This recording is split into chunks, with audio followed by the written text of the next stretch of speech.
Let's talk about, you mentioned what's the result of women. You know, what are women going to experience now with these guidelines and a loss of toxic masculinity, or with a loss of traditional masculinity? I don't know if you want to elaborate on, you know, what you meant or what you think. I just have questions, because if these masculine traits are the equivalence of a mental disorder, then what does that mean for, like, my daughter? I got a 13-year-old daughter. So what if she finds herself attracted to traditionally masculine men who know how to contain their emotions and show a little leadership and have a social network and a sense of humor, and they have all these things that are sort of associated with toxic masculinity? What does that say to her that she's attracted to this?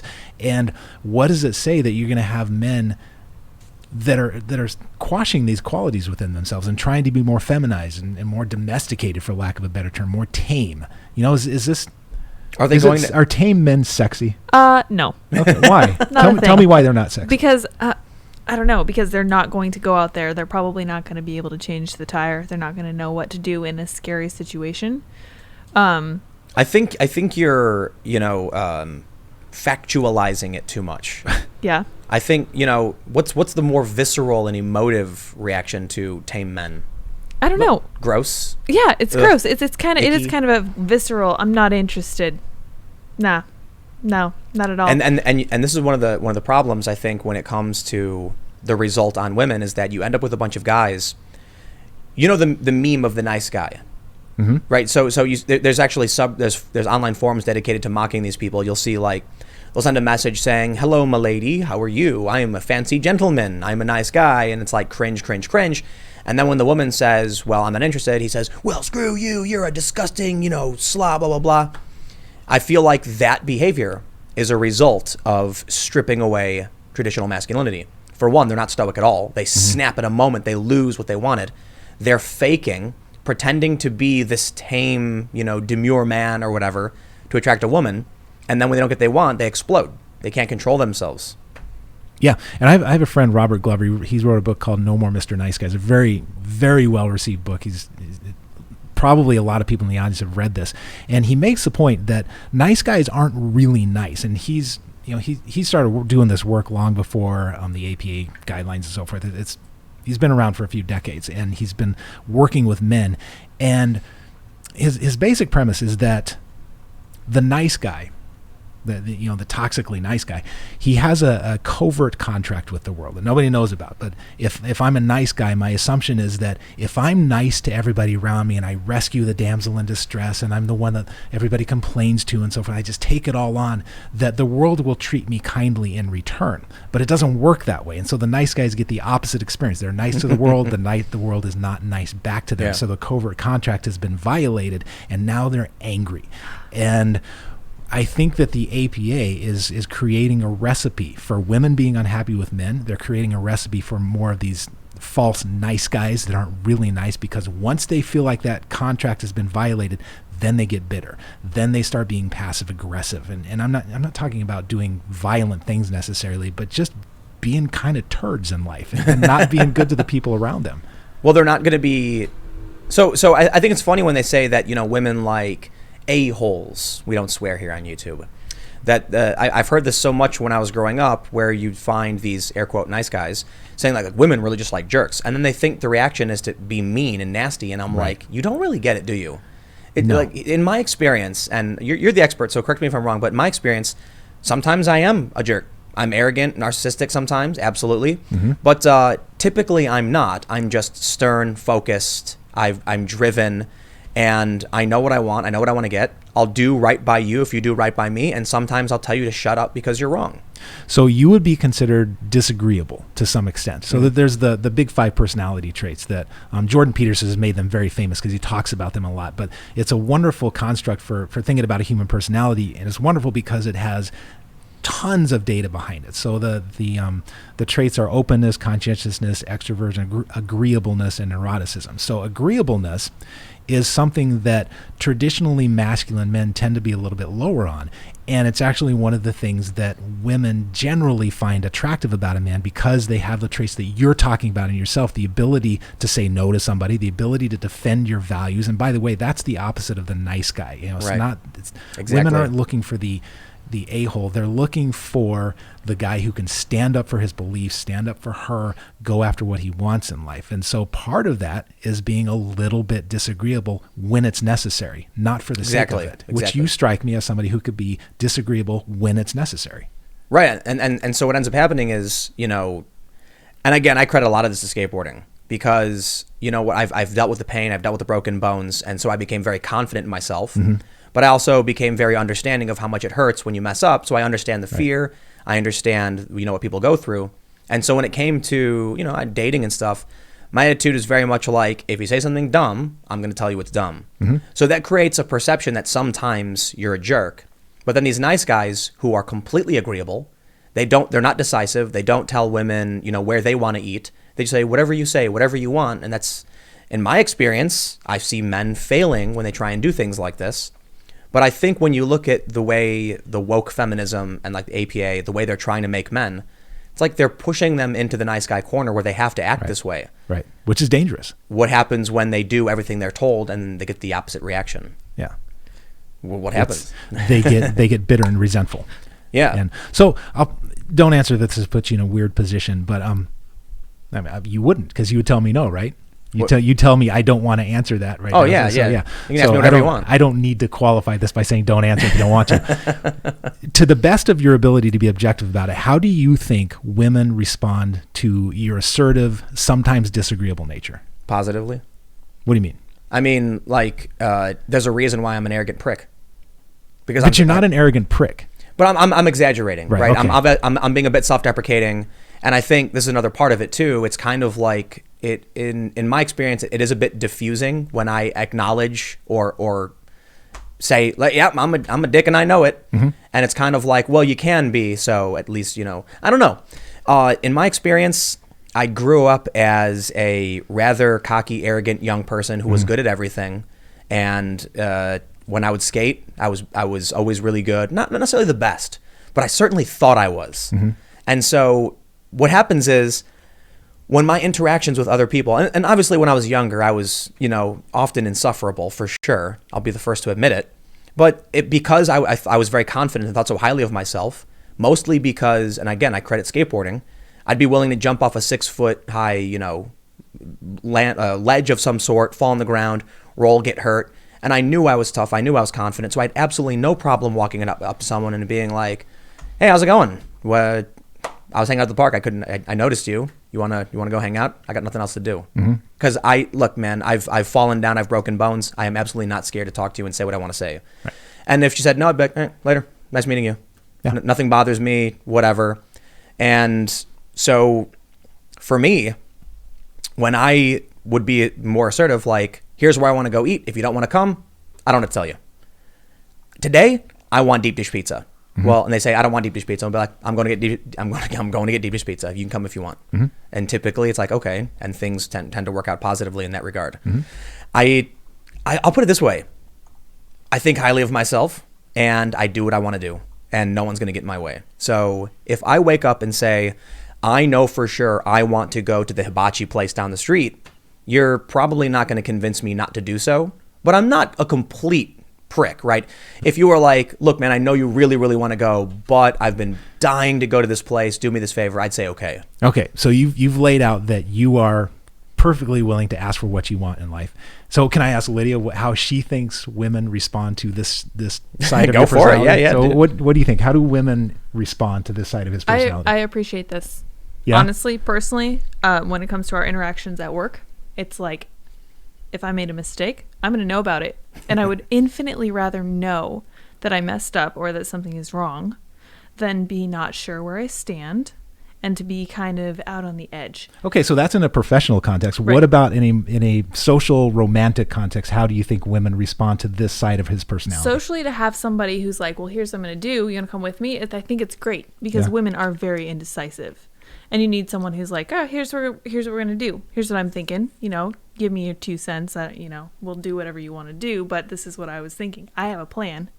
I have something that I wanted to do. Come along with me. So you're saying that women have internalized toxic masculinity. I have been told that I have internalized misogyny. So that might just be that coming out to play. I don't really know. Or maybe it's that women in general tend to like men who in general can assert themselves. Yeah, I would say that's definitely true. Right. And here's the thing, though.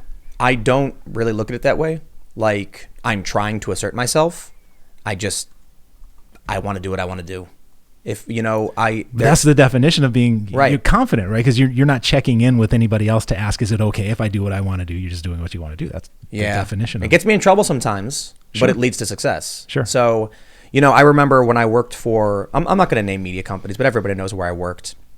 I was working for some company that was absolutely convinced they were the best and everyone was dying to work for them. And so when I quit, their jaws hit the floor like, why would you quit? We're the best. And I said, no, I'm the best. So I'm leaving. Mm-hmm. And to them, it was kind of shocking. But I was like, listen, the one thing I want to explain to you guys is that I don't work for you. You work for me. You're the billion-dollar corporation. I get it. That's how you view it. And that's fine. It's your business. You do what you want. But I'm here because you're giving me money to do the things I want to do. The moment you stop doing that, I leave because you are now no longer part of my plan. And they were like, congratulations. We look forward to seeing what you accomplish. Okay. So let me ask Lydia a question. This ethic that he's describing here, where he approaches the world this way, do you think that this is something that's missing in, or not present? Not She's present. nodding, by the way. I didn't finish the question. You're nodding. Is it not present enough in the millennial generation? Absolutely. I think this is hugely missing because the inability to face an adventure and to tackle a challenge is crippling. And I think that's half the reason that men are so reticent, because they haven't had good role models, maybe because they've been feminized in school, because school's never been good to them, and they've been trying to cash this bad check of being a nice guy, and it's made them resentful. Cash the bad check. It is a bad check. Yeah. It is, because then you become resentful. You've been nice. Now what's the world doing for you? Yeah. Here's the thing, though. If for good or for better or for worse, if I have everyone pointing the finger at me and saying you're bad, you're awful, I would not care. Mm-hmm. Like it's funny to me because I think about where I am today, and I'm like, I'm really happy that I worked really, really hard. I have no days off. I literally work every single day, and I have technical half days off on the weekends when we don't do this podcast now, because I'm crazy, I guess. But I was thinking about it, and I'm like, I've never really sat down and thought that I'm proud of where I've gotten, or I've finally made it or accomplished anything. Because the same way I feel today is the same way I felt when I was an 18-year-old homeless kid walking around with a skateboard. I just was always like, I'm the best. This is great. I know what I'm doing. I know what I want to do it. Nobody's going to get in my way. And so when it was me riding my skateboard around downtown Chicago, minding my own business, enjoying myself, looking up at the sky with a smile on my face saying, nothing's going to get me down. And that's the ethos that kind of, I think, helps me be successful. Yeah. And so what got you here is not what the APA prescribes. Exactly. Well, so I guess the bigger question then is, you brought up the millennial thing. I think it's a really important thing because I love ragging on millennials, because when you asked, is this missing? Well, I know Lydia agrees, but I certainly do too. I look at my generation, and many of the men are whiny. Not all of them, but many of the men are whiny, unaccomplished, timid, weak, scared, low self-esteem. Yeah. And I think part of it is school. You mentioned that school is a more feminine environment. Is that how you described it? Yeah. I didn't go. I went to grade school, graduated 8th grade, and then about 2 months of high school, and then I left saying, I refuse. I absolutely refuse to be a part of this. And so I was like, it was really interesting to me because one day I was just miserable. And I thought to myself, literally, what will they do if I don't go to school? Nothing. Like, what's the worst that's going to happen? I don't care. School's worse. Yeah, you're not going to jail. No, I'm leaving. Yeah. One of the things I've noticed about you, forgive me, because I watch people. That's what I do. Yeah. Say whatever you want to say. One of the things I've noticed about just the short time that we've been together today is you have people around you that appear to love you. Like I'm not saying they're being obsequious, but I'm saying I come into this place, everybody's relaxed, everybody's calm, everybody's doing their thing and moving the ship in the same direction. And so you being the quintessential toxic male, and you bring all this masculine energy to this world that you've created here, and I don't know. It seems like the people around you seem to be pretty happy. And I'm sure there've been plenty of people that said, this guy's not for me. Right. But you being forthright allows them to make that choice and then go someplace else where they fit in better. So toxic masculinity, I don't know, it seems to be working out for you personally and professionally. Do I have that right? Yes. But the way I see it is it doesn't matter. You're so toxic. If everybody So hated my you guts. need to go into recovery. We need to get you into 12-step because you are so toxic. I am absolutely toxic. And the funny thing is, I think, as other people have described, this house is a commune. It's like I live with a bunch of my friends. And there's now like 4 or 5 people hanging out. And I'm very, as much as, this was the funniest thing to me is I'm such a hippie. I run my business in a horribly anti-capitalistic way. But I'm very successful in a capitalist system. Ideologically, though, I'm like, I don't want to give away too much because I don't want to infringe on other people's private business. But I think I could run this in a much more laissez-faire capitalist way and make a lot more for myself. And I'm not super interested in that kind of thing. I'm more interested in my mission. As long as I have what I need, I'm willing to take care of everybody else to we'll call it a more fair degree than society would normally dictate, right? Yes. So this is the other side of toxic masculinity, is this leadership that you're providing. You're clearly the leader here, and you're clearly providing for people, and you clearly are affectionate toward them. I respect that, but I slightly disagree. Okay, help me. So, my buddy Adam, for instance, who normally does a show with me. I mean, I think it's fair to say that when it comes to producing a podcast, I have a ton of experience, more than he does. But I always try to explain to people, we used to play this game called The Division. And it takes place in a semi-post-apocalyptic America after a plague wipes everybody out. And I would explain to people, it's not so much about who's the leader all the time. It's about who's leading at the particular moment. So when we play this game, there are different missions, like zones. And when it's like 4 players, Adam would be like, hey guys, I want to do this. I'm going to tell, like, follow me. And we'd be like, you got it. And we wouldn't even ask a question. It would literally be like, Adam would just assert himself and say, hey guys, can you equip this and then go around this side? There's a guy going to come out. You got it. We just do it. If it got to a point where we wiped too much and kept losing, someone else would be like, let me try this. Oh, you got it. So it wasn't that any one of us is the leader so much as there are specific things some people are experts on and others aren't. Like we just went to a sporting goods store and I was like, Adam, you tell me what we need to get. I have no idea. So this is the kind of subtlety, and I'm getting tired of ragging on the APA. Maybe we can talk about other stuff in a minute. But yeah, we'll talk about dating. This is the kind of subtlety that the APA doesn't understand about masculinity. And I've written about this very thing that you're talking about, that men have this ability, men who are well-developed, have this ability to step in and out of leadership positions. And it may not even be a formal role. It may be like what you're talking about. You go to the sporting goods store, he knows the terrain, so he just sort of naturally fills, he takes the lead there. That sort of subtle ability to step in and out and have a lot of nonverbal communications. The APA is very big on, we need to communicate the way women communicate. They don't understand the way we communicate nonverbally. So this being, I'm just holding you up as exhibit A of toxic masculinity totally. and how it works. Okay, and I'm gonna stop putting you under the microscope because it's starting to feel disrespectful. But no, I don't care. Like you could literally call me all the names in the book. They call Adam soy bro. And he laughs about it. Yeah. And I'm like, dude, if he was the kind of guy who would get all whiny and cringy because someone called him a name, he probably wouldn't be hanging out with me. Like because I'd call him the name too. But he's a confident, charismatic guy who knows what so we get along. And the same is true for the people I surround myself with. I do not. You know what I can't stand is I grew up watching shows where you have losers, and I'm not trying to be mean or anything, but it's mind-numbing to me. Losers like Homer Simpson? Is that what you mean? No, Homer Simpson's a winner. Man, that dude's a moron, but he's got an attractive wife. He's got a beautiful family. They did that episode where Frank Grimes is like, how does this guy keep winning? And that's hilarious to me. So what's the loser then? So like Al Bundy. Okay. I couldn't stand it. He was just miserable all the time. There was only one episode I remember where he actually succeeded.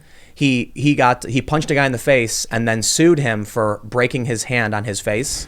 Because it was making the show was very, very much, but I'm like, oh, it was miserable to watch. I also dislike that character because he had so much potential. He had a sense of humor. He was a big, good looking guy. He could do whatever he wanted. And he was just so pathetic. I grew up watching shows, the shows that inspired me were the people who refused to give up, never back down. And so maybe it's because I grew up watching like anime shows. where the protagonist always becomes stronger, refuses to back down, always pulls ahead, never loses, except for Pokemon. That was a terrible show, by the way. That was like the one show, like, you probably don't know a whole lot about this stuff, but basically, you're familiar with Pokemon. I know what they... Right. In the original show, the main character just lost all the time. And I'm like, I don't want to watch this. But then you have Dragon Ball Z, where the main character, no matter how bad the odds were, he always did whatever he had to, even sacrificing himself to succeed and to protect his family and his friends. And that's what was inspiring to me. Yeah. So yeah, I think that kind of pop culture, superheroes, you know. Thanks for checking out this segment from the Timcast IRL podcast. We do the show every Monday through Friday at 8 p.m., sometimes an hour or two. And we do have a full live recorded version of the show that includes a lot of comments and smaller segments you probably don't see. If you want to check that out, you can watch live at 8 p.m. Monday through Friday, or become a member of this channel. And for $5 a month, you get full access to all of the recorded podcasts. Every day after the show, we make them available in the community section of this YouTube channel. So don't forget to subscribe and stick around for more segments and more shows Monday through Friday at 8 p.m. Thanks for hanging out, and we will see you all in the next show.